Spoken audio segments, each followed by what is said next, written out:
Good morning and welcome back from the break. Up next, we have a panel with Anishinaabe Aski Nation Education Partners. This panel will be facilitated by Jonathan Kekagamic, and I will pass the mic now over to Jonathan. Jonathan? Good morning, everybody. Thanks for joining us.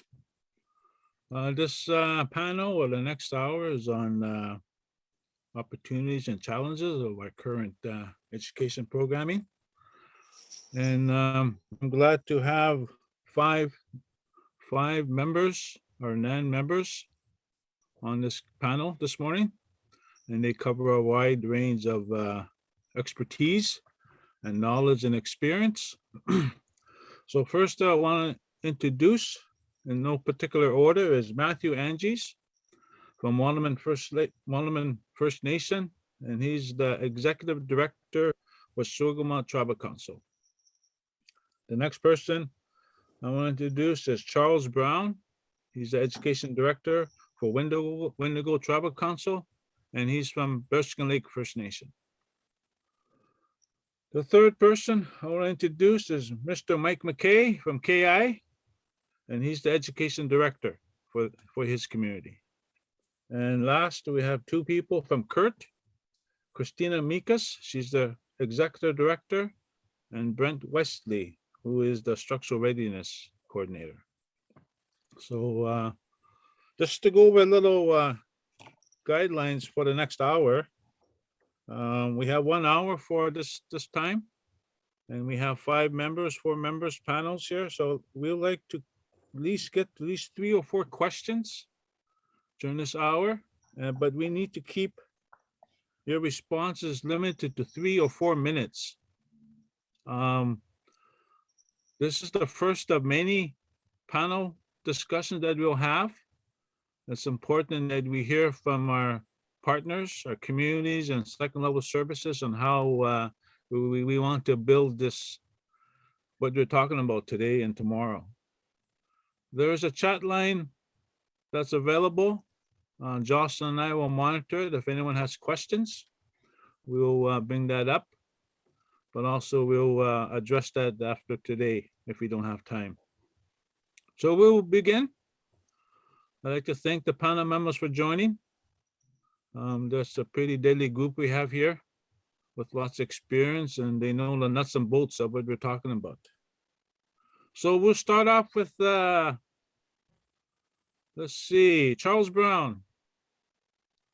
So the first question I want to ask, if you heard the deputy's message this morning, do you have any comments or further discussion you'd like to touch on?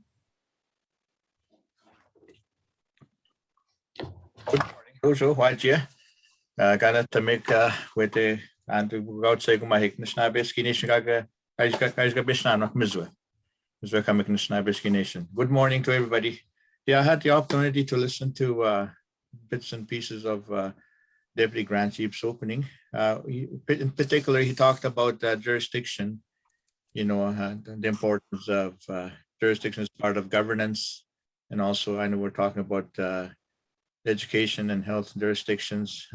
I know that NAN has been mandated to take this initiative on our regional level on behalf of NAN membership.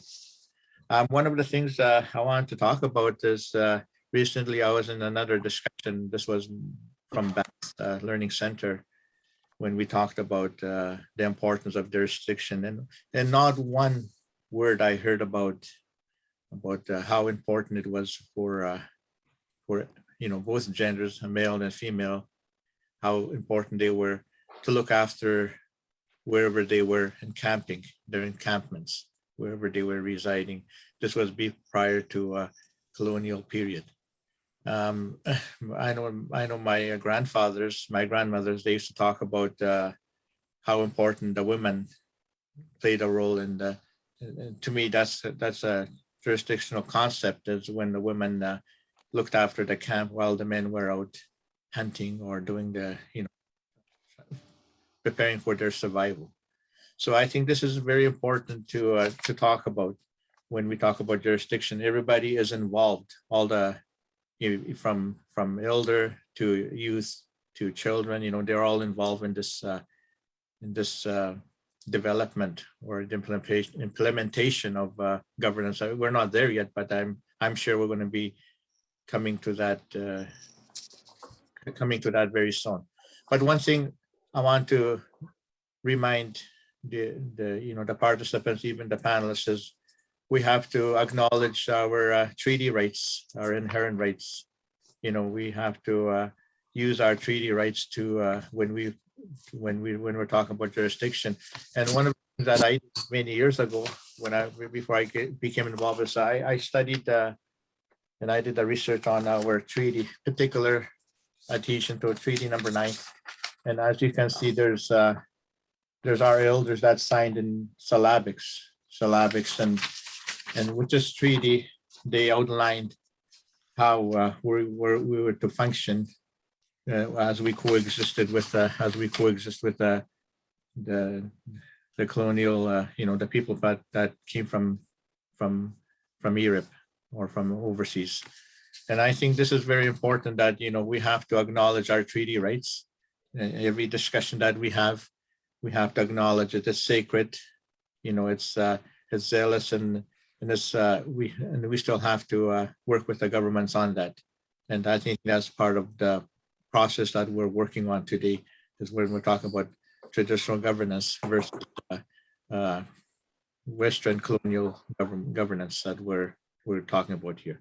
So I just wanted to remind the audience that our treaty rights, we have to acknowledge it and start using it more in our work. Thank you very much, and that's all I'm going to say. Bye. All right, Miguel Charles, that was bang on, 3 minutes. So that's a good response.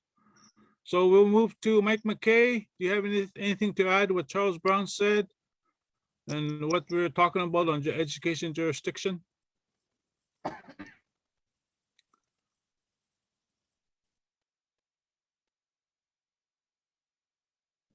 Your mic's off, Mike. I didn't hear. I didn't know it was. I didn't know it was on. I don't know the deputy chief was on earlier. The only notification I got is to 11:30. Yeah. And so my apologies for that. But in terms of treaty right, I've always wondered why we're always making reference to treaty rights. From what I understand from hearing the elders is that treaty was signed based on coexistence. But from what I've heard the elders saying is that it's a birthright that we are here. It's a birthright. We were here before the treaty. We were here before the Europeans came in. And yet we're always referring it treaty right, treaty right. Why is that? Because it's a birthright that we're here. We shouldn't be referring like, it seems to me all the time, we're the only ones respecting the treaty. And the people and the governments that we signed with don't have that same, I guess in a way, from what I understand, like when I listened, we used to hear the elders talk, they hold the treaty in reverence. But to the governments, it's just a document that was signed with them. And basically the way they treat it is that we signed away everything. But that was not the intent of the treaty. And we keep doing that. I keep hearing that.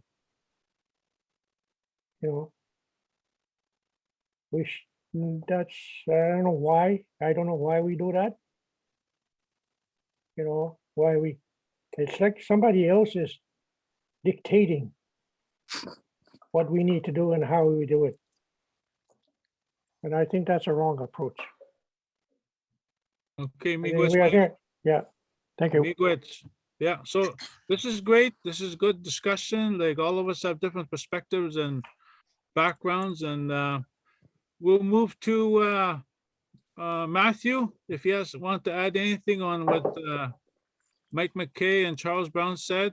This is the the time to share the ideas. And Matthew, you could also share on what you feel on how the education jurisdiction process is going. Can you hear me? There you Yeah. go. Yeah. What you know kana maka stomach kon stomach kitian na kumiange ni no ma kai kikawechi mkwange ni chi ngi ni chi kitiange ko ne ko gecho intamaki ange ko ko nemenchino es que eka kon gyun chi no dawasi okumaka ne skai ka gitich kawan kento singani kai kitigan. Anyways, I just wanted to kind of extend my my appreciation to the invitation to be part of this panel. Unfortunately, I didn't get an opportunity to listen to what Deputy Grand Chief said in his opening comments. But what I'll do is, I'm not a politician first. I know that we're talking about jurisdiction, but I know that it's very important, very important that we understand what we mean by jurisdiction as it pertains to the work that we're doing right now. Jurisdiction can mean a lot of different things to different people. I know that we've been talking about this process for the past 25 years that I know of. I've been involved from day one when it started. And we are reaching the last stage of the final agreement. And yet we're still talking about similar things that we've been talking about from day one. That concerns me. Sorry about that. I'm in a facility where I have to kind of sneak out of my other meeting to join in. But going back, we have to do everything that we can as First Nations to make sure that we protect our inherent rights and our treaty rights to education, to everything that was promised to us. That has to be part of what we do in terms of education, in terms of educating our children, our future children, treaty rights, and also jurisdiction has to be part of whatever we do from now on. I will guarantee you that I know we're supposed to be in the state of community engagement with our communities, but I'll guarantee you that it's going to be very difficult to be able to get the communities to understand what jurisdiction is and how it affects and how it will impact our treaty rights to education. I'm kind of learning within my position too, that the chiefs will not take this very lightly. We really have to do our homework. We really have to make sure that each community member, each leadership, each parent, each elder have to have a clear understanding using the simple terms for them to be able to make an informed decision or even to respond to any questions that might be brought forward to them at the community level. In our last meeting, I did share the concerns that I have pertaining to the community engagements that we have tried in the past. When Mr. Bentley Chicho was the lead negotiator, we conducted a community engagement.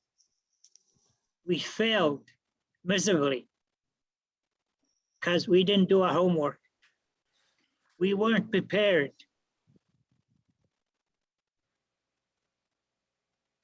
The communication package or whatever NAN team is using, we really have to educate, re-educate in the simplest terms to our community members for them to understand what education is and how the education operates and how we are supported by both two levels of government and how the funding works.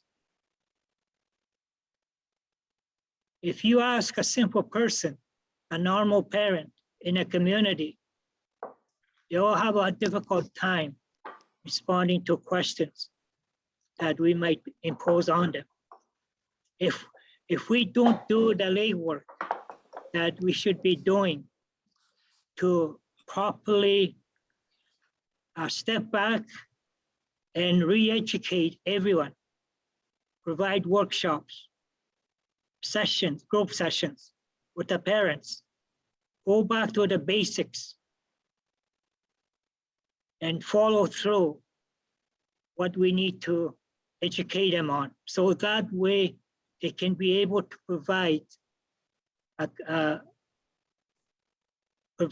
clear direction for us to follow. Otherwise, we're going to be in the same situation as we are as of today.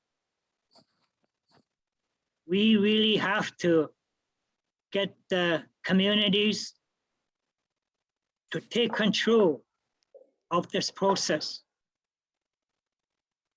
They have to be the ones to lead the process. It cannot be from top to bottom. That is very critical. To me, that is jurisdiction for a community member to have the authority to be able to make laws or to be able to create their education codes that's required. But we're not at that stage yet, at least for me anyways, in terms of what I have observed. I'm not sure where we are at, to be honest. But I just want to be blunt here and I want to be honest that we have to make sure that we provide ample time to educate and promote education jurisdiction process to our community members. We cannot rush it. We have to take time. Education, to me, education is very, very important. It's something that we have to get the communities to buy into. This is the right approach, but the approach may have to be modified and changed in a way that it will address the community's issues. Every community differs in their unique ways. Every tribal council differs in their unique ways. We have to have a clear understanding what each community wants as it pertains to educating their children. Okay, A lot of them Migos, will buy into what we're doing right now, but a lot of them will not. I just wanted to kind of share that. I'm sorry about I didn't even keep the time. Okay, no Yeah, worries, thank no you. worries. What you said was good stuff. And it's good to hear you speak when you speak on these issues. So Miguel, Matthew for joining us. So we'll move on to Christina Mikas, if she has any comments on what's been shared so far. And if you heard the deputy's opening remarks, do you have anything you want to add? 3 minutes. Okay, thank you. Good noon, can you hear me? Okay. I was really glad to hear the deputy talk about certain topics. Like there was a lot of things that we had to take into account, everything that got and I'd like to acknowledge the panel members too. That what I'm hearing, I respect your ideas. I really like your visions. kaya on jurisdiction. And like, you know, when I talk about education, I always talk about like my perspective as a former high school teacher and as a grade 8 teacher, because those are the kids that teach you a lot. You know, they teach you because they're the ones that are, you know, at the front lines, because they're the ones that you teach. And you know, in terms of, when I talk about, like, when I hear the other panels, there's a lot of things that comes to mind is collaboration and respect when you're dealing with communities. Respect comes from the elders. Respect also entails parents. And there's one thing I know, like what Matthew touched upon was like, you have to make sure the community members understand what you're bringing them or what comes from the outside. But also, I think it's much more important that you get the direction from the communities themselves in that regard. So I think it doesn't make anything that comes from, you know, like you want to teach the communities, you want to say, hey, this is what we come up with. You have to have a follow-up. And the Miami can watch what you're trying to convey to them. So that's my okay. And you know, like when I was teaching the grade 8 kids, there was something that came up to me. You know, I was teaching them about the treaties, and our late Chief Robert Pridler of Sandy Lake, West Gatchaket, what he said was like, Kitchiman to, kanino ko kimamanasin, iwayan shinyo, jen shinyo, but in a way he was saying, you know, like Manitou didn't make a mistake when he made me an Indian or an Shinyo. So that always stuck with me. And the other thing is that the Chief Jonas Fiddler, you know, when you're teaching kids, he always said, always do your work in the best interest of the child, because they're the ones that are going to carry the world forward, our world forward. Okay. You have anything to add, Brent? Just a couple of quick comments. Agree with everything kind of said so far, and respecting those treaty rights, defining what jurisdiction means to communities, right? And that's going to be up to each community to define that. You know, Bobby made a comment this morning that, you know, we owe it to our sort of Deputy Grand Chief, he made a comment this morning. We owe it to our youth, right? We owe it to our young people to do this for them, to do it ourselves, right? So it's First Nation led, right? It's our process. However we define that, however the communities define that, they need to define how they measure success for our students, for our young people. And we need to support that process, right? We need to support our own organizations, institutions to support community-driven processes. And yeah, we owe it to our young people. And I remember being on as a member of the NAN Youth Council way back when it first started. This process was just kind of getting off the ground too. And that excited me as a young person to say, have our own education system and to think about learning our own culture, our own history, our own language, opportunities that they're not getting still to this day, right?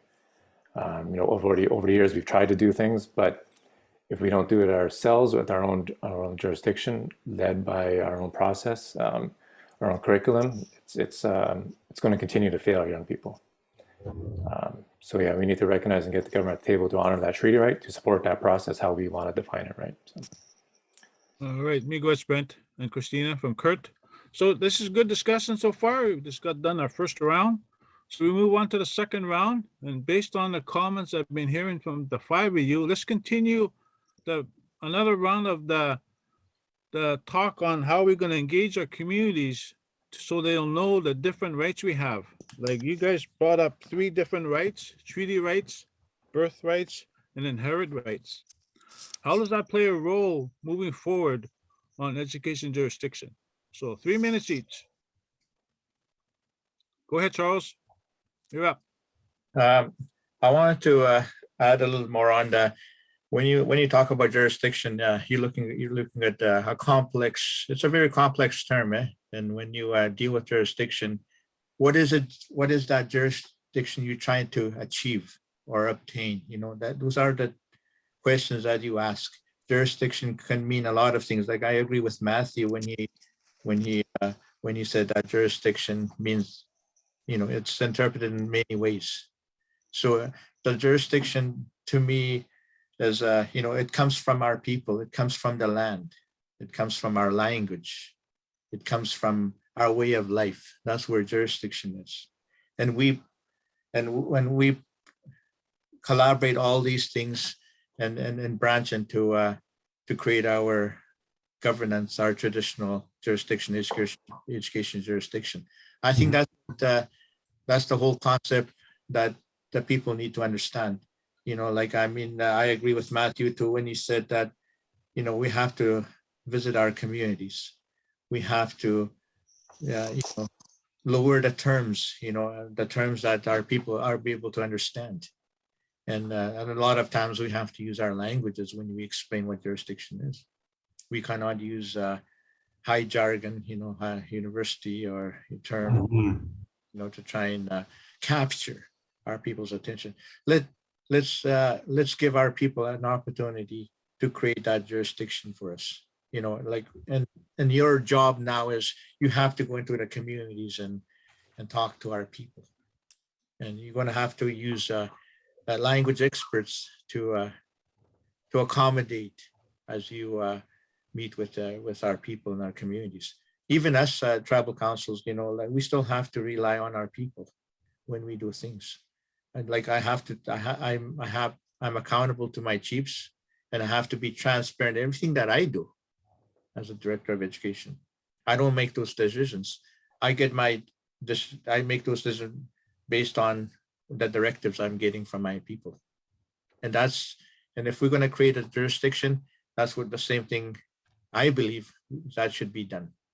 You know, we have to talk to our people, ask our people, what is it that you want? What is it that you want to see when we establish, you know, some form of an organization, you know, like, I mean, if NAN is going to take a lead, or, you know, if the tribal councils are going to take a lead, or if the communities themselves decide they want to do it at the grassroots level.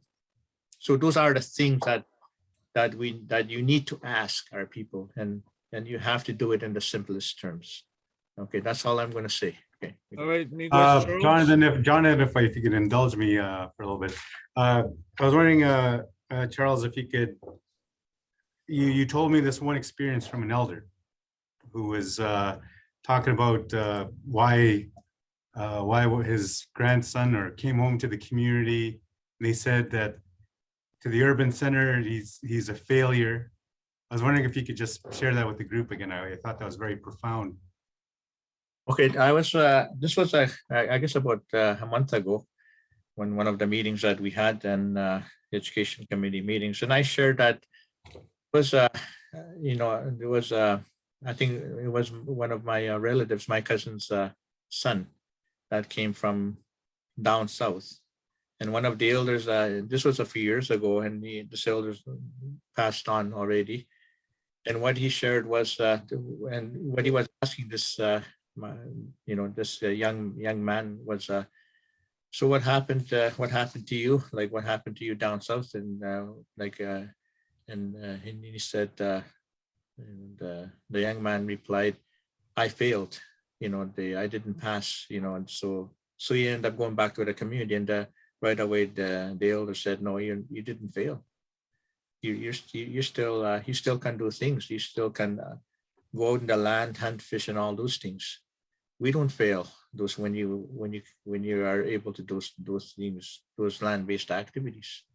So I think that's one way of looking at it, is that, you know, we cannot see our youth when they come out, or when they fail in school, when they struggle in the mainstream Western education setting.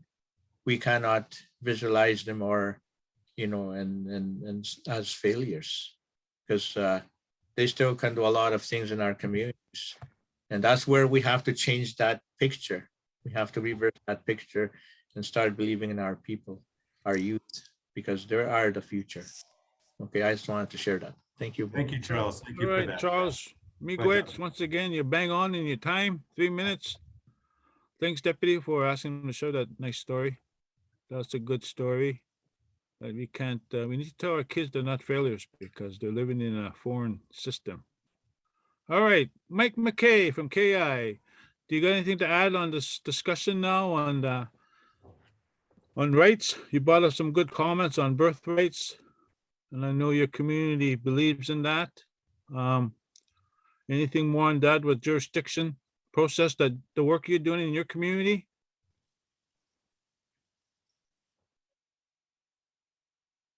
Your mic's off, Mike.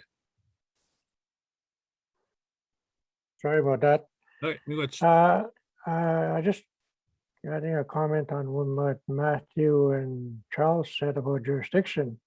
I think the problem we have in making people understand is that we're thinking in terms of westernized version of jurisdiction. Hmm. Like as people, there's no such thing as jurisdiction. And this is where we run into a problem, because we're trying to interpret something that's a westernized version. And that's what makes it difficult to get the message across, because there's no such thing as jurisdiction in the First Nations. And like when you talk to people, or especially the elders, there's no such thing as jurisdiction. They know they own. They know they own. And the problem we're having is we're still having people telling us what to do, and people telling us what is right for us, what is good for us. I'll give you an example. I keep repeating this. I sound like a broken record on this. It's the Western science that tells us there were human remains that were found in our territory, and they were 10,500 years old. That's older than the pyramids. And you look at it and you say, 10,500 years. We must have done something right to still be here today. And we didn't talk about jurisdiction back then. And this is what I'm saying, is that we're stuck on this westernized version of jurisdiction. We have to go back to our roots in order to get the message across. That's what I'm saying, is we're still having people telling us what to do and what is right for us. And like I said, using that example of the Western science telling us we've been here over 10,000 years. And you take that and say, okay, we must have done something right, because we're still here. It's 2022 already, and we're still here. And that's an approach that we have to look at, is we have to do it our way.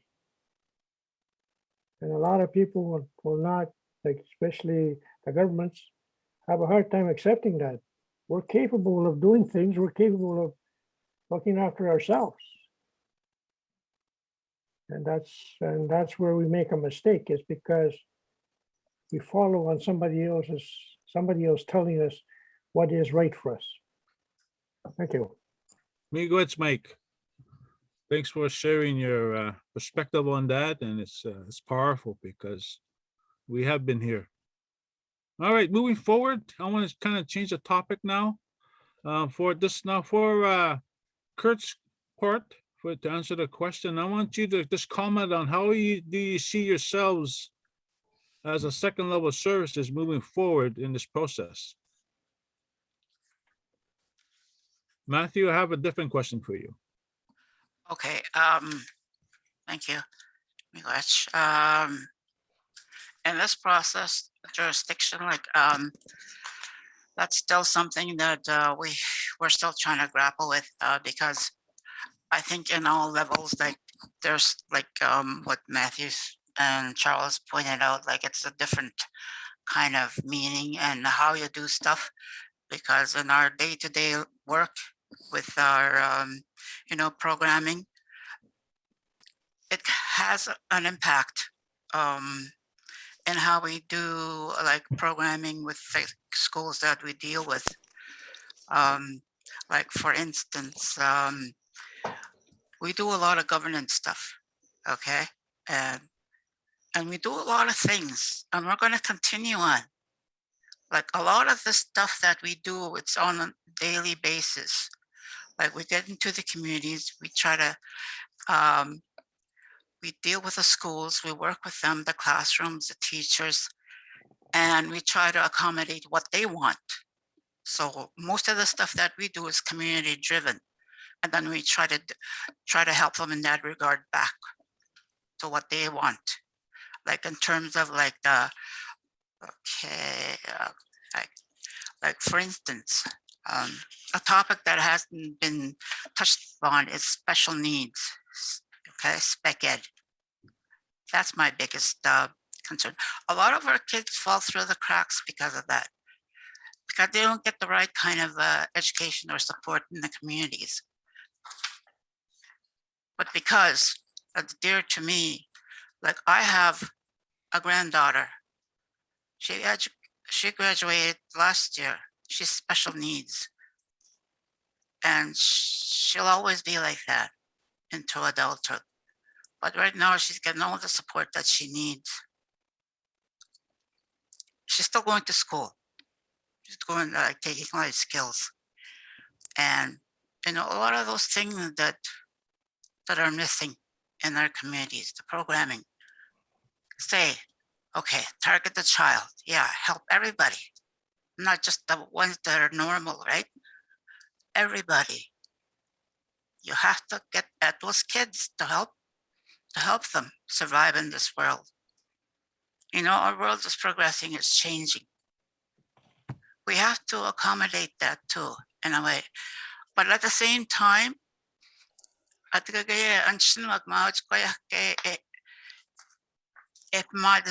our communities, we have a protective status there. This is why we contain our inherent rights or birthrights from the land. Treaty rights is you have this,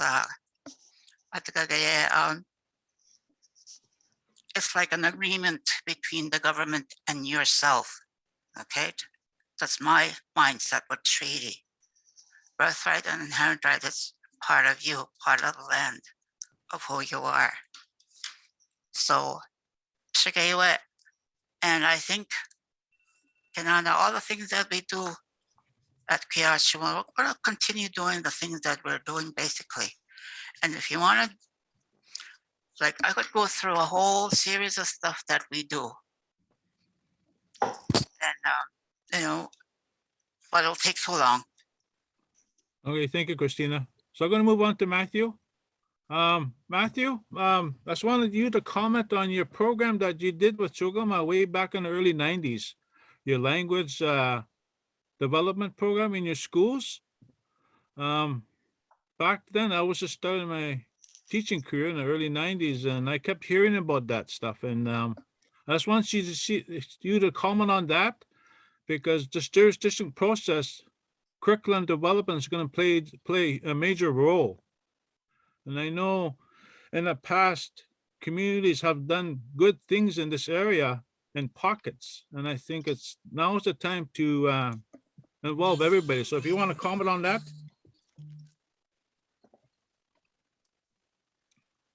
Your mic's off, Matthew. All right, Miigwech, Jonathan. Yeah, back in those days, yeah, at that time, the status of fluency was different. At that time, our chiefs were getting concerned about the deterioration of our language, our children. So we were directed to address that deficiency. So at that time, ISC didn't really want to do anything to support us. So what we did is we combined, we asked our communities, and we developed a strategy where we just combined our monies together, and we just did what we want to do. We didn't really care about what the government will say.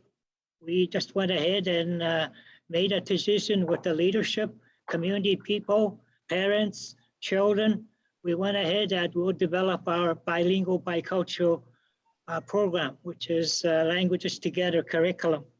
So we used our own monies. We used our own Musselwhite monies too at that time.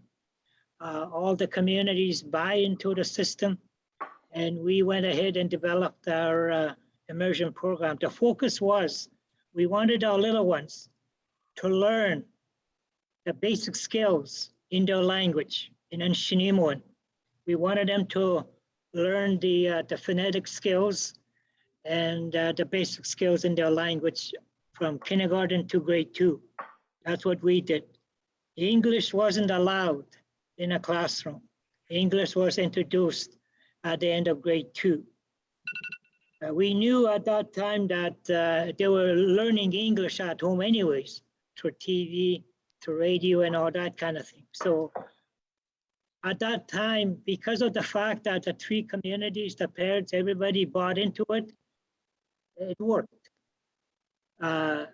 The respect that the children had to the schools, to the teachers, and to the school in general changed 180 degrees.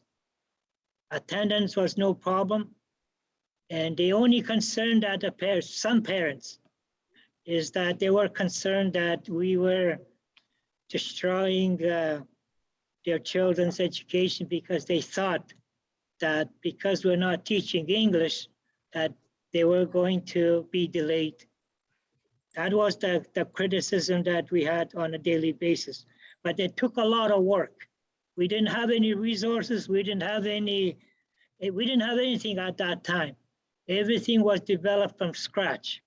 We were lucky to have our First Nation teachers at that time. That was the reason why it worked. At that time, we didn't have Kawajiun's enormous resources that they have. So by working together, by combining our resources, and by having working groups, elders working with us, we had each community would develop their own programs in terms of what they want to teach to their kids, in terms of taking ownership of what they want to do in the immersion programming. So our main focus at that time was the primary grades, and it worked. The reason why it worked is we had a champion. We had someone that made sure that these 3 communities were following the curriculum, that the teachers were following their long-range plans, their lesson plans. And we had everyone followed right to the teeth. And that's the reason why it worked. If we didn't have that champion, the one that's pushing, making sure that everybody's following, it wouldn't work. But that's the reason why. But it took a lot of work. But now it's the environment is different now. The fluency is really low. So if we would do the same thing today, we might have to make drastic changes based on what we did before. So anyways, that's the history of it. And nothing is impossible. It can be done. In our language, we can teach the same phonetic skills that we can do as in English. That is what we're trying to do today in Chibougamau. We wanna develop our own immersion program by using our syllabic symbols to teach the little ones the phonetic skills, and they can make a smooth transition to English once they reach grade 3. But we're just starting that again. We're revisiting what we did 30 years ago, And like I said, I really look forward to that work. Hopefully that we'll be able to do a better job this time Okay. around. Because Okay, Miguel, Matthew. yeah, Okay, so moving forward, I think we have about 10 minutes. So I wanna ask you Jonathan, more- Yo, Jonathan, can I add about the inherent rights and a little bit? of course, yeah, of course. Okay. Yep. I just wanted to say this before I lose it. Keep in mind, I know we're talking about our inherent rights, our treaty rights, and also talking about jurisdiction. Keep in mind, what we're doing is we're going to remove what we call Indian Act. If our communities are going to buy in to this education jurisdiction process, we are replacing it. We're replacing that famous Indian Act. That's what's going to happen. Now, I don't know how many people will fully understand the impacts of that. So that's the other thing that we really have to focus on, that we really have to be very careful how we move forward to make sure that the communities, especially the local community people, have a clear understanding what we mean by Indian Act, what we mean by education jurisdiction agreement, because once it's passed, it will become a legislative policy that the communities will have the power, the authority to make laws in education. So I just wanted to kind of remind people that this is not something very simple. It's a complex matter, but it can be done. Thank you. Okay, Miguel, Matthew. Okay, I want to let Maverick know, or Jocelyn. We're going to go through one more round with our group here for their closing comments. Then I want to make time for the deputy to close this session. So we probably need 12, 15 more minutes. If that's okay there, Maverick AV, is that your name? Or Jocelyn, the MC? So we'll start off with Brent, then we'll go to Charles, Mike, Christina, Matthew, then we'll end our time with the deputy. But I have one question for Brent, and it's from the audience, and it's clans. How do we see clans being involved in this education jurisdiction process? And you could give your closing comments, Brent, and we'll try to keep it within 3 minutes for everybody. You guys shared great words, great wisdom, and we want to build on this. So remember, this is a start. So closing comments and your answer to that question. You're making the youngest guy answer that question. Can I defer that to our elders? But that's a good point, though. That's an example of our own systems, right, that we used to operate by. And it was very familial, right? Like families, right? And that's what, we got to look at uncover all those things, right? Our traditional ways of operating, uncover those things if we're going to look at our own inherent right of operating and system, right? As a clan system, a part of that. It's an interesting comment, something to think about, right? And what were our, Mike mentioned going back to our roots, right? And that's kind of what I think about too, right? What was our traditional way of operating our communities and learning, right? How did that look like? So just a couple of quick closing comments. Matthew's so right. This is complex, right? And it's hard to simplify it. But I know one of the things I've learned over the years, and I'm still young, but I've noticed every process that I work is kind of exactly how Matthew laid it out, and it's not been trying to figure out what. Trying to knock off a work plan item, right? As my work plan was trying to knock off everything that worked, right? To get that government funding, reporting all in order, right? We need to take our time, talk to the communities, go engage meaningfully. I've gone through that process a couple of times with other programs, and it's the only way a program has been successful is when you listen to the community members what their needs are, right? Have them tell you that, right? And then we can build a plan from that, right? It's not us coming in and telling us it's got to be done this way, right? We need to talk and listen to the elders, the parents, the students, the young people, right? And the leaders in the communities about what's going to work for them, right?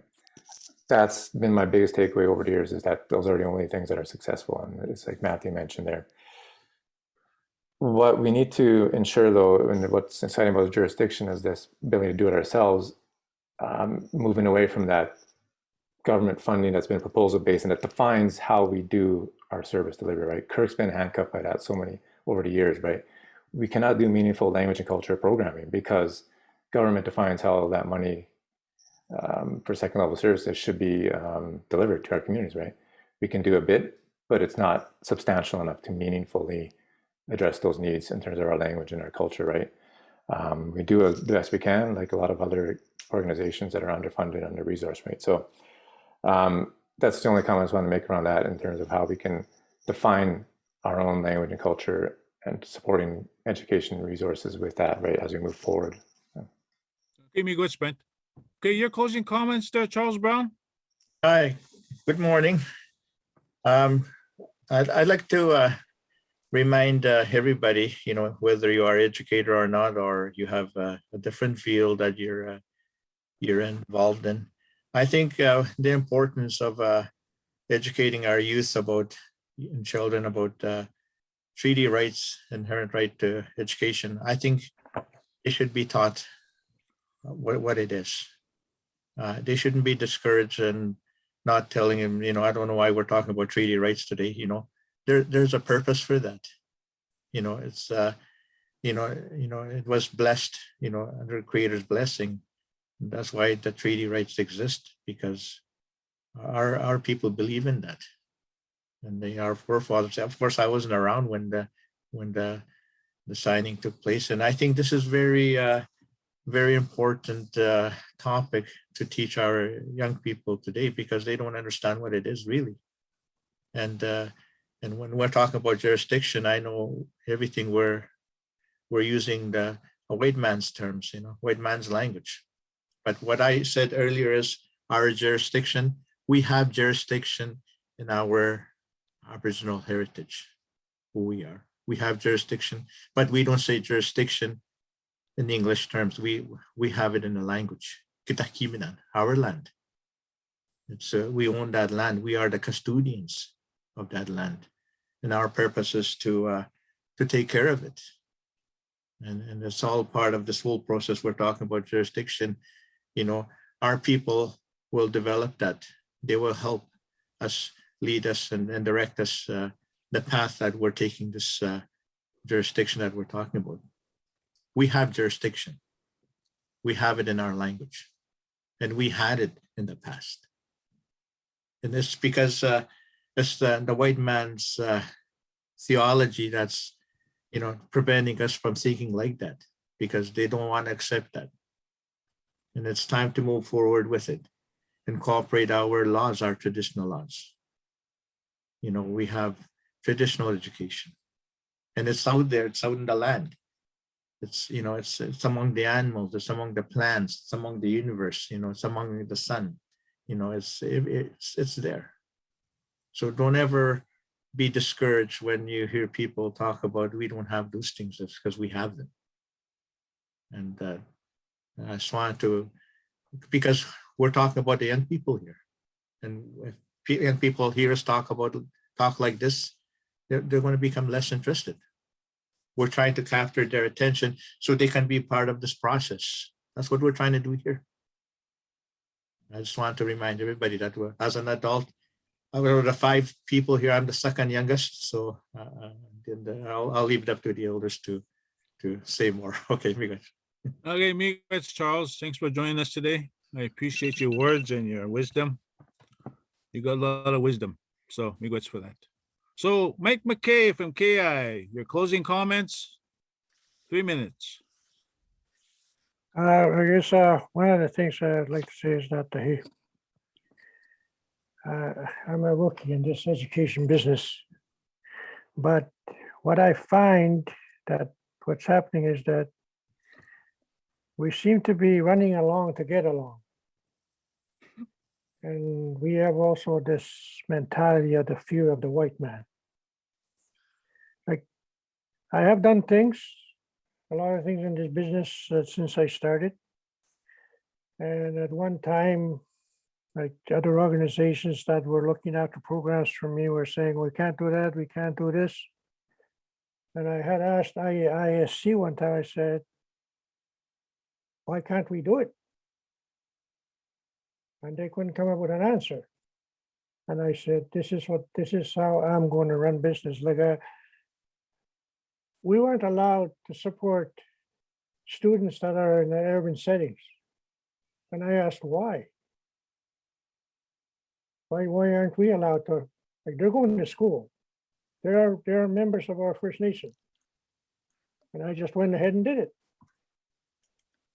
I said, well, you know, and that's what I'm saying is like, we have to be assertive in our using the term jurisdiction. We have to be assertive.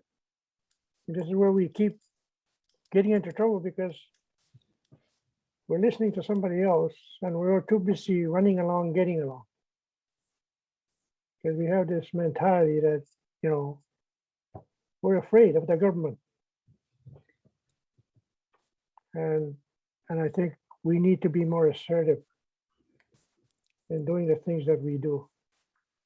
Like, my overall interest in this business is making sure our youth get educated. That's my priority. And if I get into trouble for doing it, so be it. Thank you. Okay, Miigwech Mike, thanks for sharing your perspective and your experience. It's good to hear KI being part of this. And we want to see you guys involved in this process moving forward. It's very important that we have the independent communities involved, like Silent Lake, Pekansikam, and Mish. So, Miigwech for that, Mike. Okay, moving on to Christina. We got 3 more people there, Maverick. We should be done shortly. Great, Christina, you're on. Okay, Miigwech. You know, when I talk about I think about my dad. I think I used to have a lot of discussion. You learn about a lot of from your elders when you talk to them, and you learn that respect. I think I used to ask questions like coming from like university. And he had a lot of experience working in the mine, and he moved a lot because he was trying to accommodate us like children. He went back to the reserve and used to have a lot of discussions. But one of them was like, like your elders, like his godparents, grandparents. I asked him,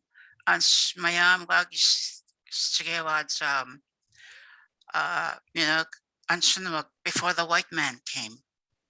And all they said was, we were just being here with the land.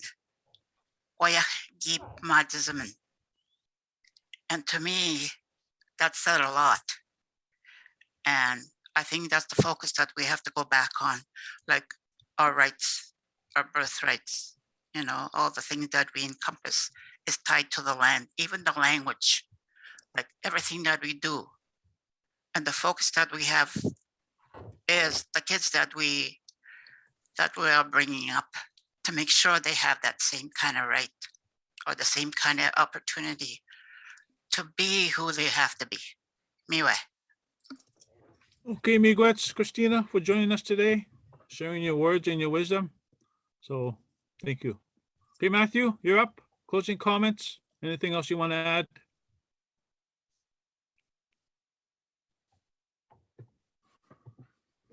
Miigwech, well, first, Miigwech and Dinagakanoyak Kaikenstamuach. I just wanted to kind of mention that I'm glad there's some questions from the audience. I know there was questions about clans. Like, I've always thought about how the clans can can be utilized and how they could help out in studies such as what we're doing right now. I think they have a role to play, a critical role to play. In each community, I'll use my community as a sample. Yes, we do have clans, even though some of us don't practice them, but we do have specific groups that work together on a daily basis. They know their members, they know their relatives, they know their values, they support each other. So all I'm saying is that clans can play a major role in this process that we're working on right now. Through the clan leader, a leader would take a lead in providing the awareness and the promotion that's needed to convey to their members within a clan. That's the way I see that we could use those clans that are in each community. And of course, they are part of the community, that they are vital, that they have to be involved, they have to participate, and they have to really take a lead role in terms of conveying what is required for them to have a clear understanding of what we're trying to do in terms of the education jurisdiction process. I just wanted to kind of say that. But in closing, I've always and will be, I'm always interested in education. And the only way that we're going to make a difference is that we have to learn to work together. We have to work as a team. I supported this idea, especially the third level, even though I still have a lot of questions. I have a lot of questions about the third level, and everyone will have a lot of questions about third level, the territorial body, especially about the role it's going to play. A lot of work still needs to be done in that third level for clarity and to make sure that each role that it plays, whether it's on standards or physical arrangement, there's still a lot of loopholes that I see that can come out of it, that can totally destroy the process if we don't identify those potential risks that will come into play. I don't know if any of us ever think about liabilities. What's going to happen if something happens within, because we are going to be liable. The government is kind of passing the liability to us. I don't know if there's, I don't know. I know that we did a little bit of legal review on the previous documents that we developed, but with the final agreement that we have at hand, not sure if there has been any legal reviews done. I would strongly recommend that there should be a legal review done to make sure that what we are going to take over, if we're successful, that is, if the community is opt-in, make sure that we don't release the government from its fiduciary responsibilities. We still have to hold them accountable. We still have to hold them liable to what we're taking over. We can't just simply take over their legal responsibilities. I just want to close by saying that we still have a lot of work to do. Miigwech. Okay, miigwech, Matthew Anges. Thanks for sharing your wisdom and a lot of knowledge that you have. So miigwech for that. So I'll say my closing comments, then I'll hand it over to the deputy. I want to thank NAN education team for providing this great opportunity for our leaders to speak. As you heard, this creates a lot of discussion, a lot of different perspectives and experiences, and I hope that we see more of this opportunity where we have people talk and we could learn from each other. Like I learned a lot just listening to these 5 people here, and it was good. We do have the stuff to build this, what we're talking about. We need to be positive and work together, and we can't have any pessimism involved in this. So miigwech, the panel members, miigwech, miigwech. I'll hand it over to our deputy. Well, thank you very much, Jonathan, and thank you for doing a good job facilitating this panel. I'd like to thank all the panel participants that have made it here today. And like Jonathan said, I learned a lot as well. And that's what we have to do in terms of listening, in terms of what are some of the priorities area.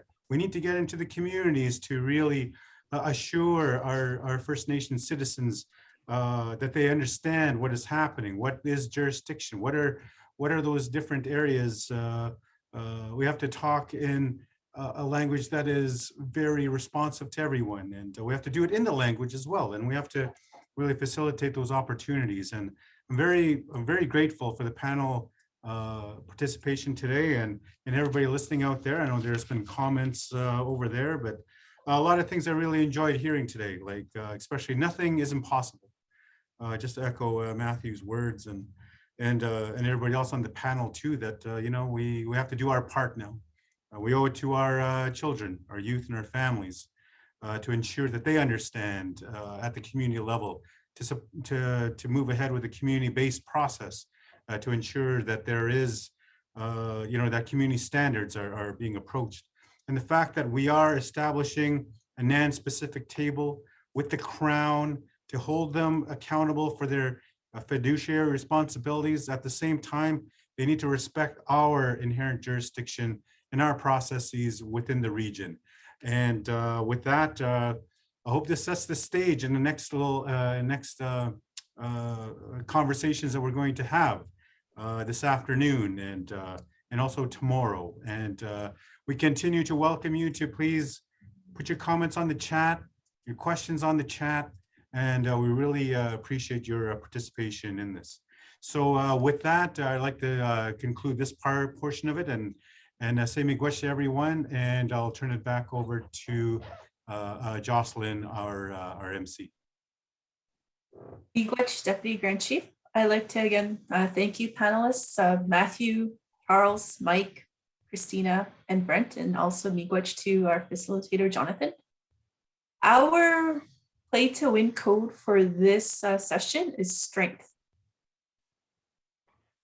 Please write it down and enter it during the break. So upcoming, we have our break for lunch. We'll be breaking till 1:20 p.m. Eastern time, and we'll be back then with our next session. Hope you have a great break and a good lunch. We'll see you in a bit. Take care.